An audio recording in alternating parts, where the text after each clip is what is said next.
Dhoni bat ball விளையாடி பாத்துருப்பேன். பாத்துக்கியா? Keeping பண்ணி பாத்துருப்பேன். அவர் bowling போட்டு பார்த்தது இல்லையா? இல்ல.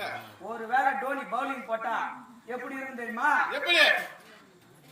அங்கதான் தேய்ப்பாரா? பால் அங்கதான் தேய்க்கணும். சரியா?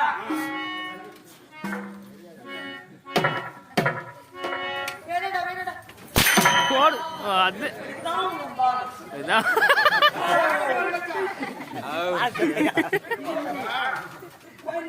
தெரியுமா? பாத்தீங்களா?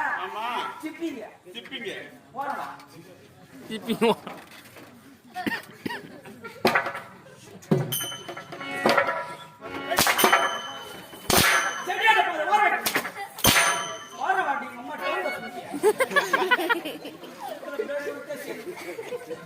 Hey!